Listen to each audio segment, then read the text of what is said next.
Қайырлы күн, құрметті көрермендер, каналыма қош келдіңіздер. Бүгін сіздерге галета пирогын дайындайтын боламын. Өте нәзік әрі жеңіл, тез дайын болады.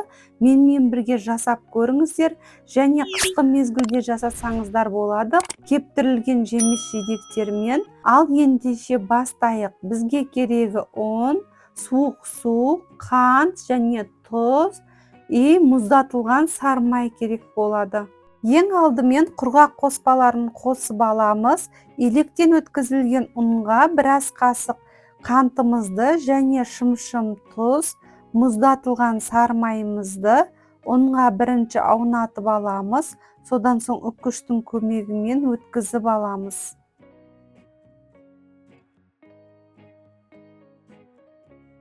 Сары майды өткізіп алдық, қолымызбен майдалап ұсақтап аламыз. Барлық жерін біркелкі қылып, жақсылап, дайын болғанша осылай қолымызбен араластырып аламыз. Дәл бейнедегідей осындай ұсақталған үгінді болу қажет. Мұздатылған суымызды 4 ас қасық көлемінде құйып, қолға жабыспайтындай жақсылап қолымызбен қамыр илеп аламыз.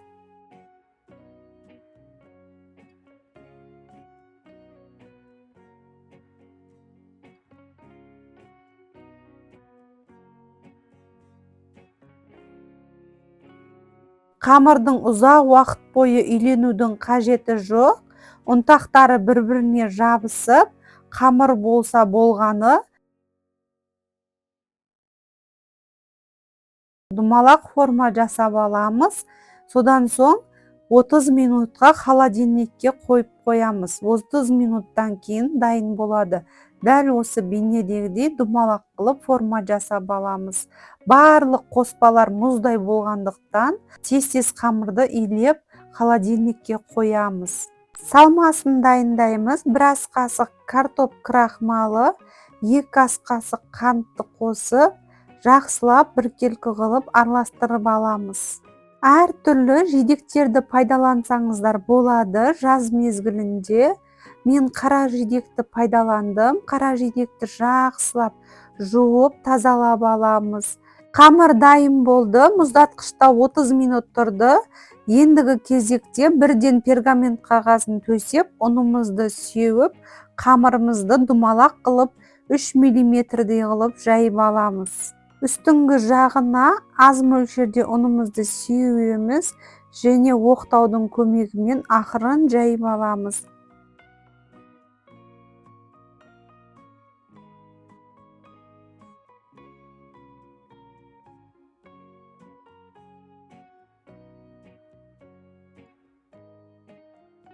Қамырды жайып алдық. Қамырдың жанын жақсылап қолымызбен тегістеп шығамыз. Содан соң дайындап алған салмасын жақсылап қант ұнтағы мен картоп крахмалын сеуіп шығамыз.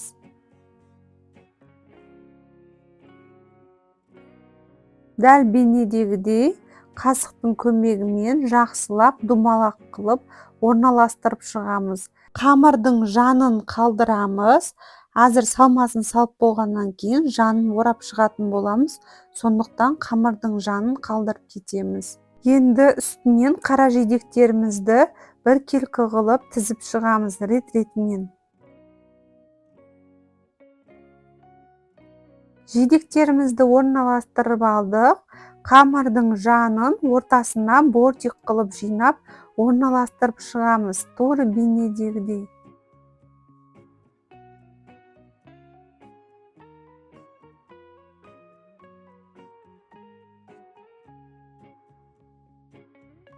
Галета пирогының формасын жасап алдық. Енді бір жұмыртқамызды жақсылап араластырып, қамырымызға жағып шығамыз.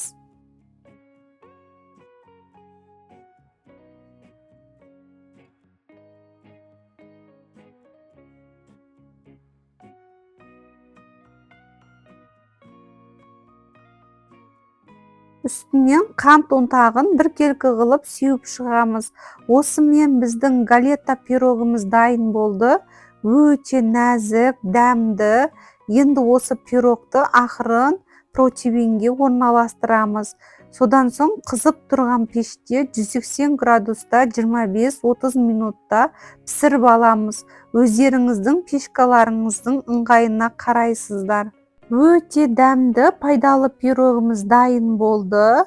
Менің рецептерім бойынша жасасаңыздар, достарыңызбен бөлісіп және каналыма тіркеліп, қоңырау батырмасын басып қоюды ұмытпаймыз. Қант ұнтағын сеуіп, дастарханымызға ұсынамыз. Шаймен ішкенге өте дәмді және құрамы қарапайым ингредиенттен тұрады және арықтағанға көмектеседі.